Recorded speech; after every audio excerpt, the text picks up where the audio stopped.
ساتھ ہی ساتھ آپ کو غیرت کا سبب بننا ہے کہ ہم نے غیرت مند بننا ہے، بے غیرت نہیں بننا۔ اور غیرت مند وہ ہوتا ہے جو صرف کس سے مانگتا ہے؟ اللہ سے، بلند آواز سے، اللہ سے۔ اس لیے کہ نماز میں ہم رب سے وعدہ جو کرتے ہیں ایاک نعبد و ایاک نستعین، اللہ تجھ سے مانگیں گے اور تیری ہی عبادت کریں گے۔ جب رب سے وعدہ کر لیا اور پھر باہر جا کر ہم وعدہ خلافی کریں، اور پھر اس رمضان میں تو زیادہ وعدہ ہے، 20 رکعتوں میں ہم رب سے وعدہ کرتے ہیں اللہ ہم تجھ سے ہی مانگیں گے، تجھ سے ہی مانگیں گے، بار بار اللہ یادہ کرواتے ہیں کہ تو ہی ہے جو دینے والا ہے، تو ہی ہے جو داتا ہے۔ اور قرآن یہی ہمیں سکھاتا ہے، قرآن یہی ہمیں بتاتا ہے کہ دینے والا کون؟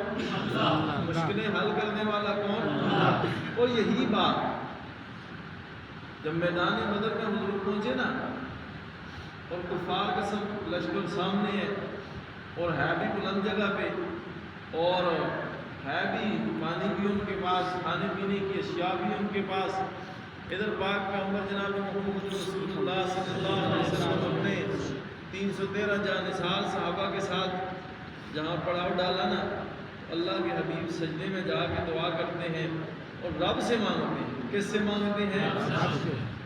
میدان ہے، کفار سامنے ہیں، وقت کے سب سے بڑے ولی صحابہ کی جماعت آپ کے ساتھ ہے اور اللہ کے حبیب وہاں سجدے میں جا کر اللہ سے مخاطب ہو کے کہتے ہیں مولا یہ میری محنت ہے، یہ میرے شاگرد ہیں، جب نبوت ملی اس کے بعد میں نے محنت شروع کی اور لوگوں کو لا الہ الا اللہ کا درس دینا شروع کیا، آج تک یہ میرے ساتھی تیار ہوئے ہیں، اللہ اگر آج یہ نہ رہے تو قیامت تک تیرا نام لینے والا کوئی باقی اللہ اکبر۔ جب حضور نے یہ دعا کی اور رب سے مخاطب ہو کر یہ کلام کی، صدیق اکبر رضی اللہ تعالیٰ عنہ فرماتے ہیں آقا اٹھ جائیے، اللہ کی مدد آ گئی۔ مدد کس نے کی؟ پھر اللہ نے۔ قرآن یہ سورہ انفال اور سورہ آل عمران کے اندر ارشاد فرماتے ہیں وَلَقَدْ نَصَرَكُمُ اللَّهُ بِبَدْرٍ،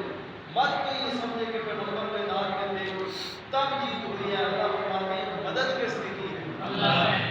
قرآن ہمیں درس دیتا ہے، سورہ بقرہ ہو تب، سورہ آل عمران ہو تب، آگے جتنا قرآن آپ نے سنا ہے ہر سورت کی ابتدا، ہر سورت کا موضوع دیکھ لیں، قرآن یہ سمجھاتا ہے کہ سب کچھ کرنے والا، سب کچھ دینے والا، مشکلیں ہوں، حاجتیں ہوں، پریشانیاں ہوں، سب کام کرنے والا ہے خدا۔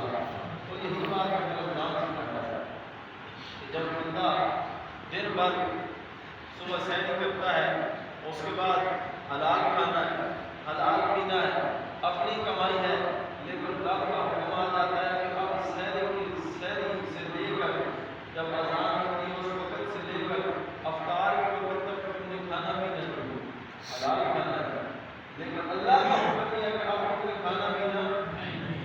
حکم آ گیا نا، اب بندہ مان لیتا ہے، رک جاتا ہے کھانے پینے سے، افطار کے وقت سامنے کھانے پینے پڑے ہوتے ہیں لیکن بندہ نہیں کھاتا، کیوں؟ رب کا حکم ہے، اسی رب کا حکم ہے نماز کی پابندی، اسی رب کا حکم ہے کہ غیر کا حق نہ کھاؤ، اسی رب کا حکم ہے دھوکہ نہ دو، ملاوٹ پھر کسی چیز میں ہو، دودھ میں ہو یا آٹے میں ہو، کسی چیز میں ہو ملاوٹ نہ کرو۔ جتنے کام جو شریعت نے منع کی ہیں کہ رب کا یہ حکم ہے کہ رمضان میں یہ سبق دیتا ہے کہ بس رب کا حکم مان کر تم صبح سے شام تک بھوکے پیسے رہتے ہو اور حلال چیزوں کا استعمال بھی چھوڑ دیتے ہو، وہی رب تمہیں یہ حکم دیتا ہے۔ اس لیے اس مہینے میں یہ کریں نہیں کرنی ہے، یہ اپنے آپ کو اس بات پر اپنے آپ کو قائل کرنا ہے کہ ہم رب کے حکم کی خلاف ورزی نہیں کرتے اور پاک پیغمبر جناب محمد رسول اللہ صلی اللہ علیہ وسلم کے حکم کی خلاف ورزی نہیں کرتی۔ جو راستہ، جو طریقہ، جو انداز نبی پاک صلی اللہ علیہ وسلم دے کے چلیں گے ہم نے وہی اپنانا ہے، جس سے منع کر کے اس سے رک جانا ہے، اس راستے کو نہیں اپنانا۔ دعا ہے اللہ ہمیں شریعت کا پابند بننے کی توفیق نصیب فرمائے۔ یا اس کے بعد